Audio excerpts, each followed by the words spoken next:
Alors, quand est-ce que j'ai su que je voulais devenir réalisateur? En fait, j'ai pas trop su, en fait. Au départ, comme je disais, en fait, je viens d'un cursus scientifique.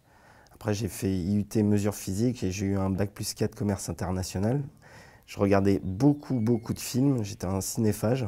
Plus qu'un cinéphile, c'est que je me bouffais tous les films au vidéoclub et aussi sur Canal+ à l'époque. Et en fait, c'était une passion, mais sans être un véritable déclic. Je dessinais beaucoup et finalement, je suis allé à Paris après mon bac+4. Je commençais à faire de l'animation. Et voilà, c'était une suite logique. Après les effets spéciaux et l'animation 3D et tout ça, je me suis dit, bon, bah, j'ai fait quelques petites animations en 3D, justement, des petits dessins animés. Pourquoi pas essayer la réalisation avec des vrais acteurs, de la lumière et me confronter à ça. Et en fait, le déclic s'est passé sur le tournage. Enfin, déjà un petit peu en amont, tout ce qui est prépa, c'est-à-dire tous les dessins qui prennent forme avec les costumes, le maquillage, les perruques, sur mon premier cours Raging Ball. Et finalement, je crois que c'est le premier action qui a fait que, waouh, tout ça, ça se met en place. Mon storyboard, il existe en vrai. Et voilà, tu as la piqûre à ce moment-là. Enfin, pour ma part, quoi. Disons que c'est là où Peter Pan, en fait, c'est un mélange aussi de scènes qui existent dans la BD et de scènes qui n'existent pas dans la BD. C'est justement, Raging Ball, c'est un premier film totalement original, en fait. J'ai créé les costumes, les décors, la mise en scène et tout ça. Donc sur Peter, je me suis dit, effectivement, il y a des cadres et des cases très cinématographiques que j'ai envie de garder et que j'ai envie aussi pour le challenge, voir ce que ça peut donner, parce que c'est aussi un laboratoire finalement, ce pilote. C'était pour voir ce que ça peut donner avec des matte painting, essayer des nouvelles choses, du caméra mapping, c'est-à-dire du plaquage de dessins sur des volumes 3D pour donner de la perspective et des parallaxes. Donc c'était pas mal de choses comme ça. Voir aussi les nouveaux maquillages, enfin, nouvelles caméras et le trucage finalement, parce qu'on utilisait des techniques un peu nouvelles par rapport à Raging Ball. Raging Ball, c'était juste du plaquage de 3D, pardon, de Babyfoot. Et donc, il y avait ça. Donc déjà, c'était toute la partie technique. Et après, je me suis dit, bah, essayons de créer des scènes et voir comment réagit déjà Loisel, parce que c'est quand même Loisel qui a ses droits. Je voulais le convaincre, lui, en fait de ma capacité à le faire. Et après, des scènes qui existent dans la BD. Après, c'est vrai que je suis un gros fan de ce qu'il a fait. Je trouve ses designs super modernes.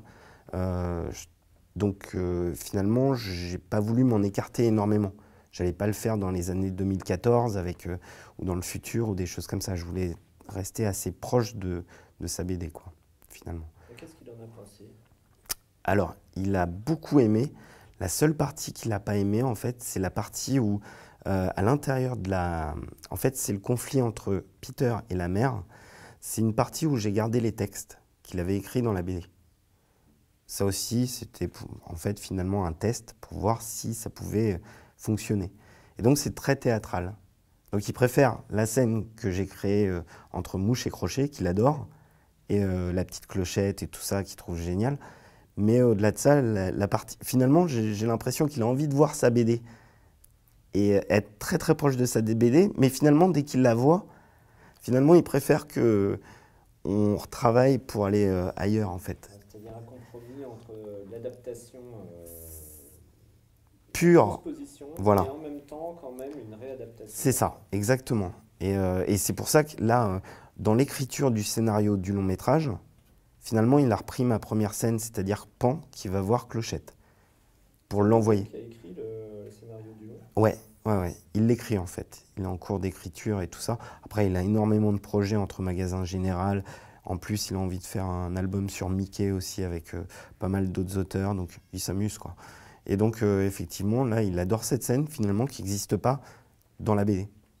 Donc, il a réécrit ça. Moi, je crois que en fait, faut pas essayer de forcer les choses, en fait. On peut avoir envie de faire ça. Après, je crois qu'il y a une culture et un patrimoine de chaque pays sur la façon de faire. Après, il faut effectivement des gens qui essayent des choses. Je crois que Caro a fait un truc de science-fiction, Marc Caro a fait un film de science-fiction il y a quelques années. Bon, après, ça n'a pas marché. Il y a eu le côté western avec Blueberry. Bon, après, il faut savoir que Sergio Leone, c'est un Italien et il a réussi à faire des super westerns, finalement. Donc après, c'est un peu bizarre. Ça, j'ai pas la réponse parce que la production, j'y connais pas grand-chose. Je connais pas comment on produit un film. Mais c'est vrai que là, en France, on a plus une culture de, j'ai envie de dire, de comédie, de polar, avec tout ce qui était Verneuil, Melville et tout ça. Donc, on a un patrimoine, finalement, visuel et tout ça. C'est comme les Japonais qui font des trucs d'horreur. Ça vient d'une culture. Donc nous, on est plus axé là-dedans. On croit peut-être moins au merveilleux et à ce genre de film fantasy. On se dit peut-être que les autres savent mieux le faire. Et voilà. Après, c'est peut-être aussi une question d'économie. J'en sais rien. Après, voilà, c'est vrai que j'ai fait Peter et j'aurais aimé qu'en France, on produise un film comme ça, merveilleux, mais ça, j'ai pas vraiment la réponse. Après, ça viendra peut-être. Hein. Il y a un producteur qui dira peut-être, allez, c'est parti, on fait des Hobbits. On fait... En long métrage, donc il y a eu, enfin, à l'heure actuelle, donc comme je te disais, il y a eu cette première phase d'écriture. Il y a un producteur qui a montré son attrait, finalement. Enfin, il y en a eu plusieurs en France, déjà. Et il y en a un québécois qui a montré un petit peu un intérêt un peu plus fort, finalement. Après, on a toujours cette ambition de... On croit qu'on sort de court-métrage et d'un seul coup, on peut faire des films à 300 milliards d'euros et que pas de problème. Enfin, là, j'extrapole, c'est une métaphore. Mais disons qu'on se dit toujours, oui, pas de problème. Enfin, demain, je pars à 4 heures du mat et j'y vais. Mais en fait, je pense que, comme disait... Enfin, Nico Barry est aussi passé par cette phase de court-métrage et tout ça, je pense, et après la pub. Et je pense qu'il faut des étapes obligées. Et c'est vrai que par rapport au long qu'on prépare ensemble, c'est aussi une manière d'appréhender le long métrage, donc pas la même config que le court métrage, parce que le court métrage, on a quand même ce qu'on veut finalement. On se rapproche plus de ce qu'on avait en tête, c'est-à-dire des...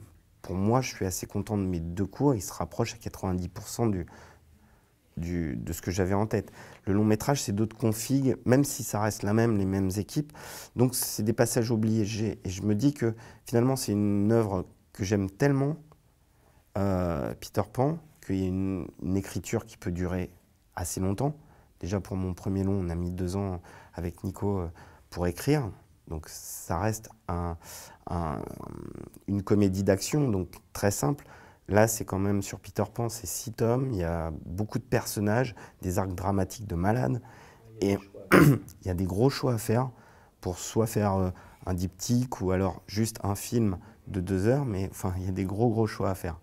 C'est ce que je disais avec beaucoup d'acteurs, c'est que faut garder en fait son âme d'enfant en fait pour faire ce métier. J'ai l'impression. Faut aussi être adulte pour certains thèmes et tout ça, mais je pense qu'il faut savoir s'amuser en fait sur un plateau et arriver à projeter sa passion finalement aux gens qui sont là, que ce soit les techniciens, les acteurs. Donc ouais, et puis c'est un jeu finalement. C'est un espèce de truc, le rideau s'ouvre et puis on s'amuse quoi. C'est pas du vrai en fait. Donc je pense qu'il faut garder son âme d'enfant finalement.